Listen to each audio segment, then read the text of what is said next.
It's a warm welcome back to O'Billiard Café, Kearny Mesa. This is the ongoing practice match between myself, Mike Holt, and my team captain Brian Wroolie. We both play for O'Billiard 1 in the BCA San Diego Metro 10-ball league. And ahead of our match with second place team tomorrow on Q1, we're a very strong team. We thought we'd get together and have a little practice. So we're playing race to 3. Sets of race to 3, just the same as we'll be playing tomorrow night. I won the first set and broken to winning the lag here, come up dry. I've got a thin cut here on this one ball. Cue ball will naturally be travelling down towards the 2. And that's a bit of an unfortunate kiss on the 5. His offensive options are now limited. I think he has got a little thin edge of the 2 through the gap there between the 8 and the 5. So it'll just be a safety shot coming up.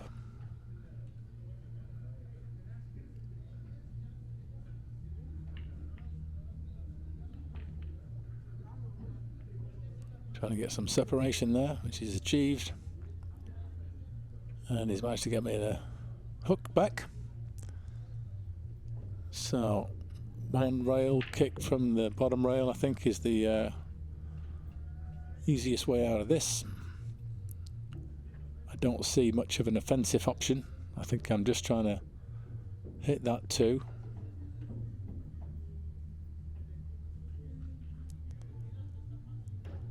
Ideally, if I can catch it on the left side rather than full ball, I'll be cutting it to the rail and the cue ball should travel on up the table. And hopefully I'll get some cover. But I've caught the 2 a little thick. It came with the cue ball. Can't quite see from this angle if that passes the 4. But if it does, it's tight. Well, it looks like he's going for it.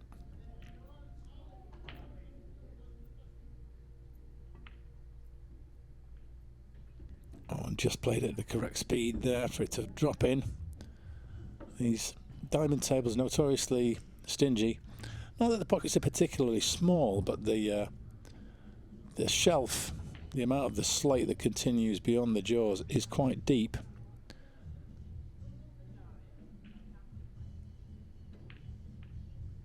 Nice shot there. Got the far waiting and needs to try and find a path to get the cue ball back above the 5. He's got those 3 balls in the centre of the table to avoid, but there is a gap he could find below the 10 but above the 8. It takes him there.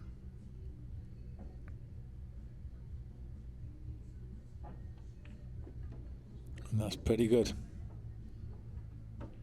Nicely on the 5. If anything, he's a little flat. I'm pretty sure the 7's blocking the 6 to the right centre. But if you were to get straight on it, he could play the combination quite easily and leave the 6 for his next shot after that.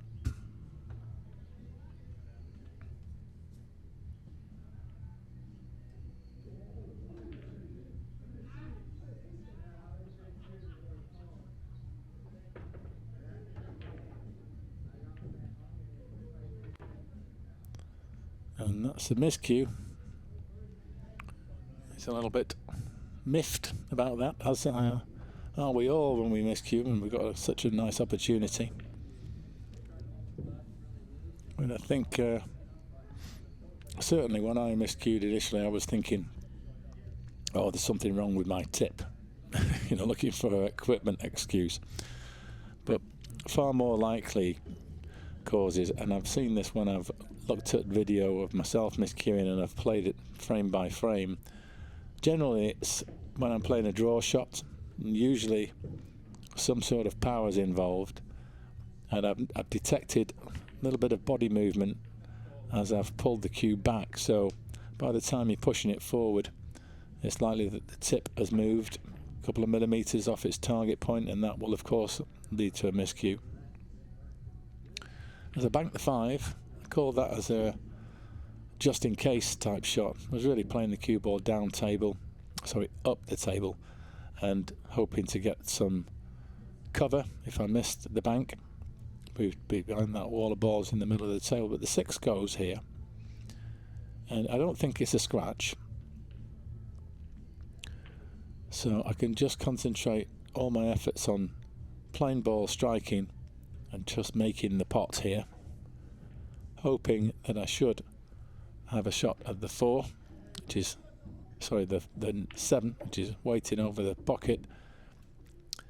But the line I've taken means that's no longer a cut into the side, and I got to play it in the bottom. Right, it's a bit scratchy. I'm hoping I can just get forward enough to catch the point and stay out of the pocket. So just above centre striking and trying to smooth this one in and just bounce off that point. Well, didn't quite smooth it in. Got a slightly wider tangent line than I wanted, and that sent me into the pocket. So Brian's got a nice opener here, ball in hand on the 8. Just got to roll forward for a straight 9 in the bottom right, and then a stop shot gives him the rack.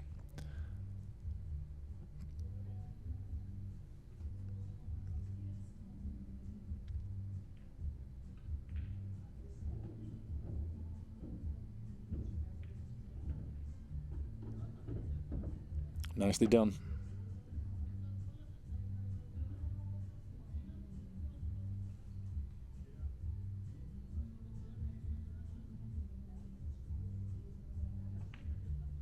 And again, so this simple 10 for rack 1. Brian will be breaking in rack 2.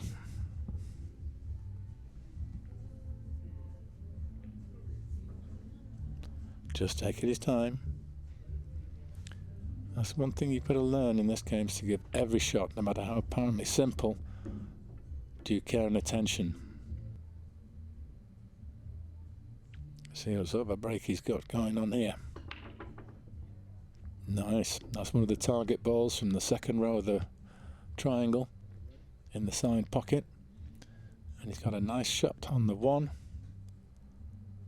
Not sure about the 2, whether it passes the 5 in this bottom left.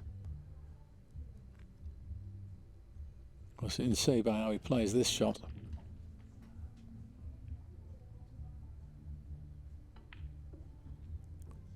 Followed forward with some left English. So obviously this goes, unless he's shaping for the combination. No, he's called the 2.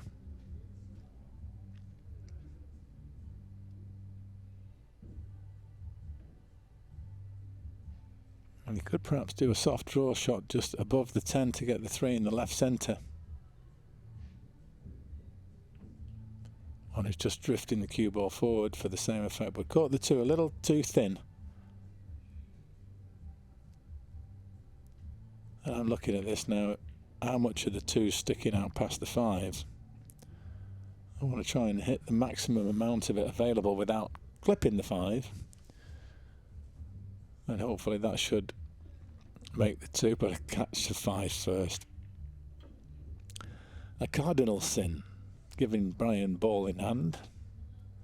So he's now looking at this 3 in the left centre, follow forward for the 4. What he wants to do is make sure he gets above the pocket line on that 4, so he's got a natural angle to get down for the 5.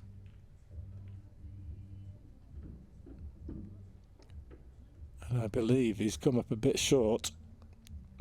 Now the 4's quite close to the pocket, so there's a bit of a margin by which you can cheat the pocket a little, put it in the left side of the pocket as he's looking at it, and hopefully generate a bit of an angle for the cue ball to get down table.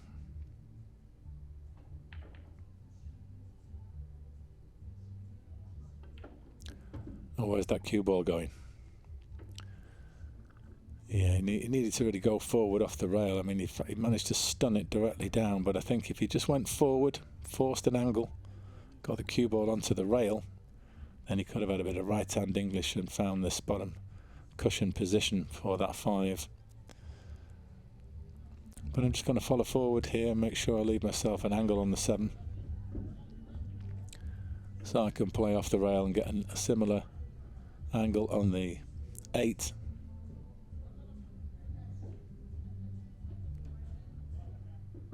Now, lesson here, I actually play this shot rather quickly, just looking at the 9 from where I am. My advice would be to always go around and see exactly where you need the cue ball to be.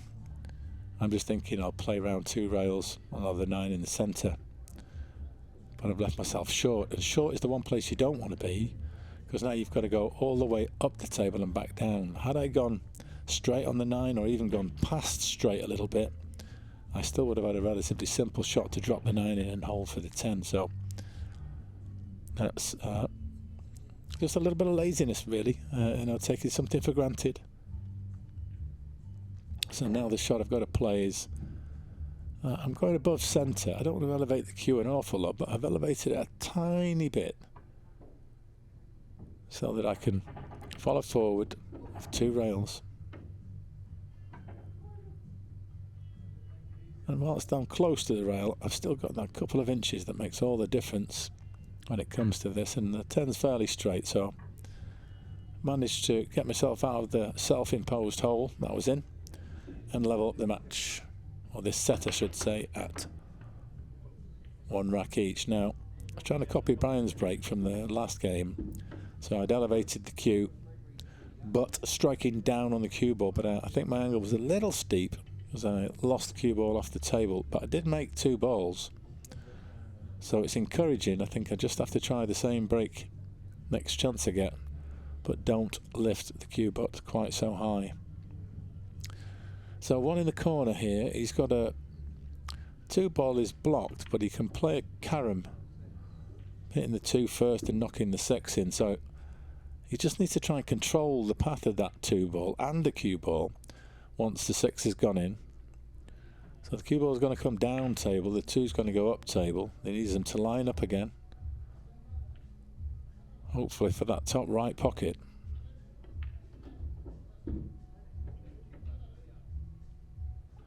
Well, they've lined up, but the distance between them is quite far, and this is a tough shot.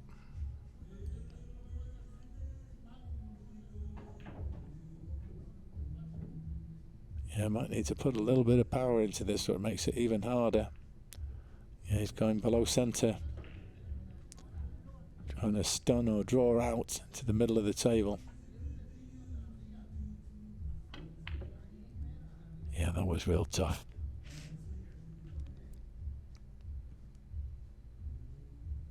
It's dressed up for me. It's pretty straight though. There's not an awful lot I can do with the cue ball here. I'm thinking about just dropping the 2 in dead weight and then finding a shot for the 3. So once again, that's a question of not fully thinking through this shot prior to playing the 2 ball. Because now I'm looking at, I'm just going to go for the combo of 3 onto the 8, but even if I make that, where's the 3 going to be? It's not the best shot really, and in hindsight I'm thinking that the safety here might have been better. There's a shot whereby you clip the right hand edge of that 3 ball as we're looking at the screen, nice and thin, and the cue ball comes down to the bottom rail, over to the right hand long rail, and then tracks up towards the 7 and the 9, maybe gets cover, and the path of the 3,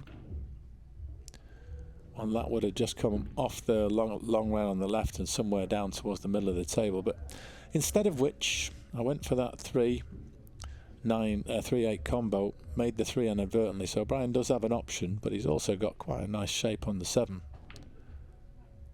thanks to the poor shot that I played. I've got to try and cut this in and find the gap between the 8-9. Unfortunately, grazed the 9 ball. That just makes this a really tough shot now. You're very close to your work and off angle, so it just makes sighting the point on that 8 ball and the potting angle quite difficult.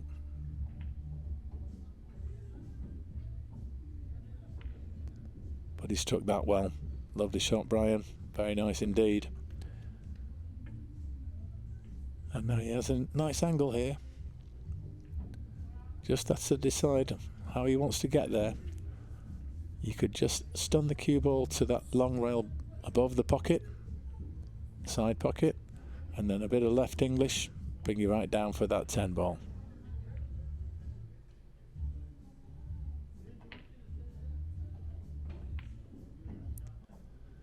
Oh, but he's rattled it. Ended up getting short side of the 10. Not sure that's what he played.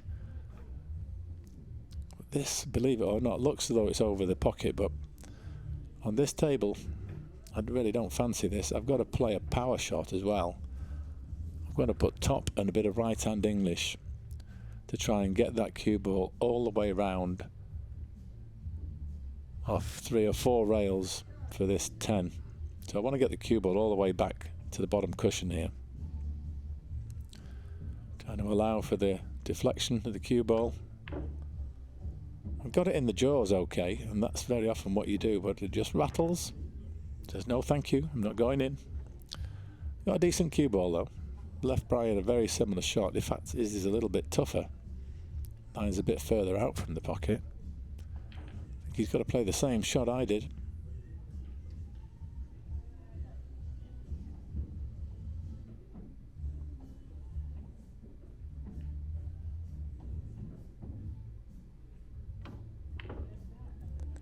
And once again, it rattles. So I'm thinking about the cross corner bank. Ideally, I want to try and err on hitting this too thick, so slightly less cut than is required, and that way the 9 finishes safe if you miss. If you catch it too thin, there's a chance it can dress up. Yeah, I got within a half diamond of the pocket, but it's pretty safe. I mean, he's got a cut on here, but it's not easy. Managed to get the cue ball pretty far down the table, so yeah, thin cut in the top left. Cue ball's naturally tracking around for the 10.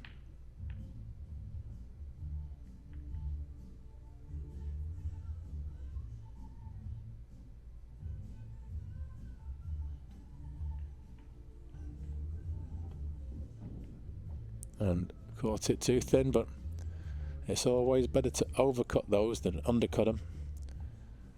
And he's got a nice safe out of it. All I can see here is a safety. I'm just going to try and catch the 9 almost full and just bank it to the left hand long rail, maybe get it somewhere between the first and second diamond. Cue ball's going to track over to the right, so I will be leaving him a bank, most likely, in the left centre, in the right centre, and possibly a bank in the top right. Well, I managed to get a double kiss there, which I didn't play for, and was quite fortunate, because that can often be disastrous when you get the dreaded double kiss and it just finishes up over the hole. So I got away with that one. Just called it safe here, Brian.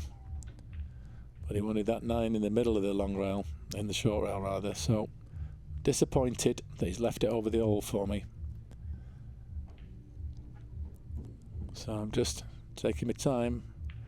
Once again, there's nothing worse than taking a shot for granted, because it appears to be easy. I just want to get the cue ball down off 2 rails for this 10, trying to get all the way down.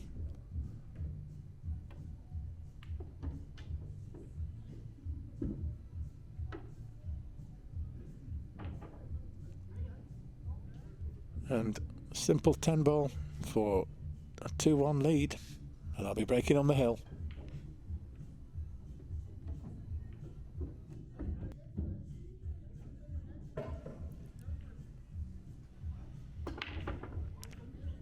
So a bit of a better break that time. Made a ball, kept the cue ball on the table, and have a shot at the 1. So that's pretty much all you can ask for. And it's not a straightforward shot. Quite thin cut and probably going to collide with the 5 after the cue ball hits the rail. possibly before on the way to the rail.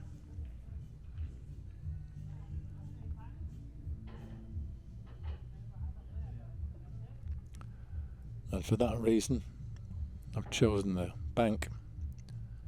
Feeling pretty confident. I've had some success with bank so far this evening. But that one goes awry. Needed a little bit more. Full in the face. I cut it a little bit too much. Oh, he's got a thin, skinny one here. Play with a lot of left English. Catches the one too thick. So I've got an easy opener. It's about finding the gap. Play this with left hand side. I'm just trying to see about coming 2 rails and then 3. It's actually 3 rails of the. Find the gap between the 8 and the 3 ball. Don't want to collide with anything. So slightly offline there, clipped the 8, but that's worked out pretty nicely. Could have been a lot worse. And I can follow forward here and miss the 6. Put a tiny trace of left-hand English just to steer the cue ball towards the middle of the table, so I've got a shot on the 3. I didn't get a lot of English, but I got a friendly kiss off the 6, so that had the same effect. And here it's just to follow forward with a trace of the right English. Let's see if I can get any spin on the cue ball this time.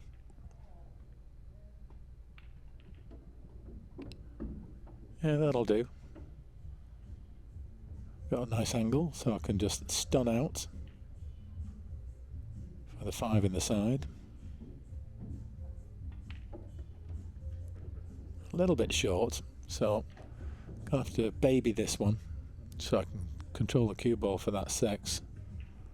7's hanging over the middle. I say hanging, it's at quite an acute angle, so precise position on that 7 is important to make sure that I can get good on the 8. And you may recall earlier I chastised myself for not going round to have a look, and I've done the same thing here. Really, you should walk round and see precisely where you want the cue ball. So I'm just guessing there, and as a consequence I've come a bit funny. Got to play this round off 3 rails, bottom and right. And we're going to go behind the 10. What have I done? Well, it's a poor shot. It needed to be quite a bit harder. And all of that could have been avoided if you had the correct angle on the 7. So, moral of the story, folks, always walk round and check precisely where you want the cue ball so you can have a clear goal in mind, rather than something more woolly and nebulous, which is what I did. So as a consequence, I've got a tricky cut back in this bottom right. I'm going to try and stun over to the left long rail and then back. Try and get the cue ball somewhere close to where the 8 ball is now. Just try and commit and trust in the shot. Caught it a little bit too thin. Sorry, a little bit too thick. Yeah, hit the left-hand jaw there. But once again, the rolls are kind to me. Could on another day have been right over the hole.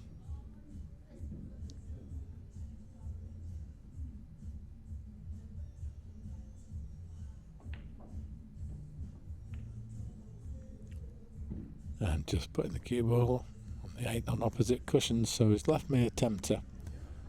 Going for the bank again here. I think I can get the cue ball round to leave myself a straight-ish 10. I'll be a distance away from it, but attack's the option here, I think. And just hit that a bit thick. Needed to cut it a fraction more. Just hit the point. You see, actually, that wasn't a particularly nice 10 to have a go at, so once again, this finished quite difficult for Brian. This is one of the toughest shots on the table.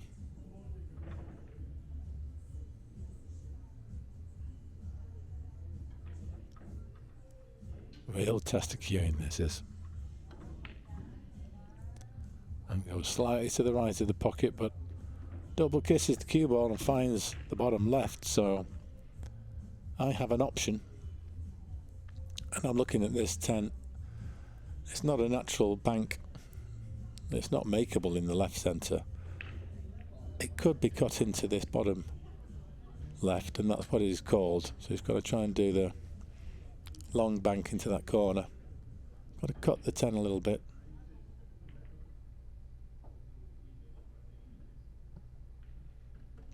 And we'll probably play the cue ball back up towards the top cushion for an element of safety.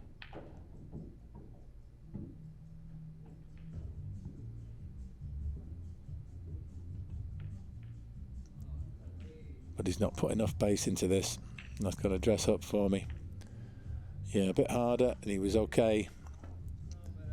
The line it was on, it would have been in the middle of that bottom rail, but now all I have to do is a smooth stroke. Just drop this 10 in, and this will give me the second set.